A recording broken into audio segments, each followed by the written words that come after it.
Bonjour à toutes et à tous, ici Ninjago. Donc aujourd'hui je vais vous proposer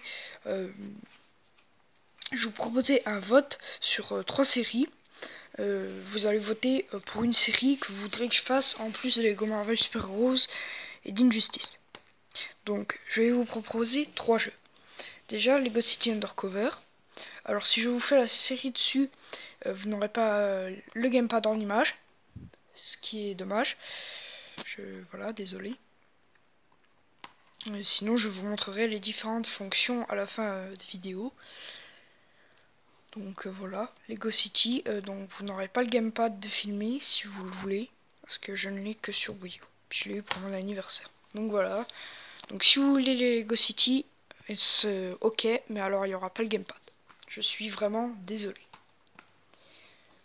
Ou quoi? Ouais, je verrai. Le gamepad, je vais essayer de m'arranger, mais ouais, en fait, je pense peut-être pouvoir le filmer, mais je sais pas. Ensuite, Lego Star Wars, le réveil de la force. Je suis partant avec vous, comme je l'ai déjà fait. Si vous voulez une série dessus, dites-moi. Moi, perso, Lego City, je l'ai pas terminé. J'en suis même pas à la moitié, je pense. J'en suis au chapitre 9 seulement. Star Wars, j'ai les 80%, donc le mobile, moi, ça me gêne pas si je dois le refaire. Voilà. Donc là-dessus, il n'y a pas de truc spécial. Ensuite, The Amazing Spider-Man 2. Alors ça, je ne l'ai pas testé. C'est un jeu que j'ai depuis quelques temps, puis je l'ai toujours pas testé. Donc The Amazing Spider-Man 2. Bon, le gamepad, on devrait pas en avoir besoin puisqu'ils disent que c'est compatible avec la manette Wii U Pro. Donc hier, pas mal. Je l'ai pas testé parce que j'ai fait exprès d'attendre la série sur la chaîne. Donc si vous voulez, je vous fais une série sur The Amazing Spider-Man 2. Faudra que je refasse le premier épisode. J'effacerai The Amazing Spider-Man 1. Enfin, si je l'ai testé, mais j'ai effacé parce que c'était mal fait le premier épisode. Donc du coup, je l'effacerai et puis je referai un épisode si vous le voulez. Parce que vous étiez pas beaucoup à voir le premier épisode de The Amazing Spider-Man. Donc s'il y en a qui votent pour, et ben prenez-le. Déjà que je sais qu'il y en a certains qui aiment Injustice, donc peut-être que certains aimeront The Amazing Spider-Man 2. À vous de voir. Donc je vais vous faire un petit récapitulatif. Lego City Undercover, donc en fait c'est bon, je me suis arrangé pour montrer le gamepad en fait. Lego Star Wars le réveil de la force et The Amazing Spider-Man 2. Vous allez me dire, mais lequel vaut plus le coup? Alors, Lego City Undercover, c'est déjà un jeu qui se joue avec des chapitres et qui est vachement long. Lego Star Wars le réveil de la force, il est déjà plus court que Lego City Undercover. Donc si on fait Lego City Undercover, sachant que je n'aurai toujours pas terminé la série avant les grandes vacances. Ça c'est sûr à 100%, c'est sûr de sûr. Vous aurez pas, si vous prenez Lego City Undercover, il faudra attendre les 9 semaines pour avoir la fin du let's play. Si vous prenez Lego Star Wars,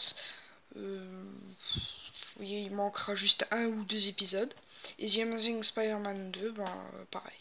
Mais le plus long c'est Lego City. En deuxième c'est The Amazing Spider-Man 2, à ce qu'on m'a dit, parce qu'il était assez long. Et puis Lego Star Wars, le réveil de la force. Donc en fonction des durées, ça se place dans cet ordre. En fonction des graphismes. Donc celui-là premier, deuxième, troisième. Ce sera comme ça. Donc ne demandez pas pourquoi. 2013, 2014, 2016. Donc c'est sûr que les graphismes sont plus beaux. Niveau action, toujours dans le même ordre, hein, parce que Lego City Undercover encore c'est pas trop mal. The Amazing Spider-Man 2 c'est allez moyen, mais Lego Star Wars parce qu'il y a les sabres laser, mais il n'y a pas vraiment de combat au sabre laser, donc au pire du pire j'aurais mis Lego Star Wars vraiment dans cet ordre là. Je le mets en réalité, c'est plus dans cet ordre là que ça se joue Lego Star Wars. Parce que Lego City Undercover, déjà, je trouve que c'est beaucoup mieux les combats en fait. Donc oubliez le classement d'avant, celui-là c'est le meilleur, c'est beaucoup mieux. Lego City Undercover, The Amazing Spider-Man. Voilà. Donc après, en fonction des zones, c'est Lego City Undercover qui l'emporte parce qu'il y a 450 briques dorées alors que là il y en a 250. Donc il y a une grosse différence. Et les zones hub sont magnifiques dans Lego City Undercover alors que dans Lego Star Wars on peut pas aller sur Endor, on a que la base Starkyler, le Faucon Millennium, Descartes, Jakku et Takodana. Donc c'est vraiment...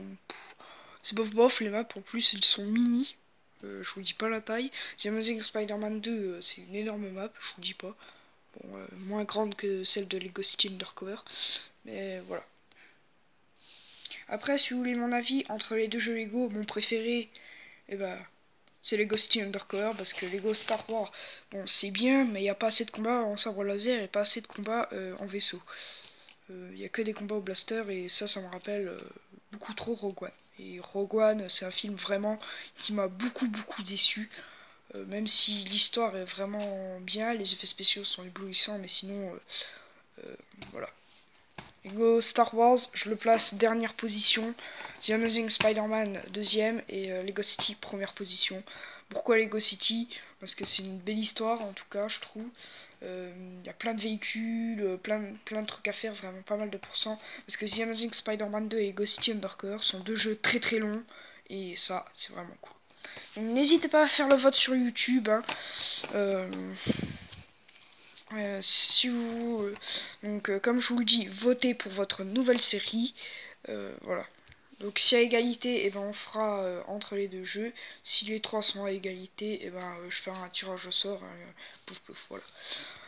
Donc voilà, c'est la fin de cette vidéo. Je vous rappelle. Première position, deuxième position, troisième position. Donc votez pour celui que vous préférez. Et il y aura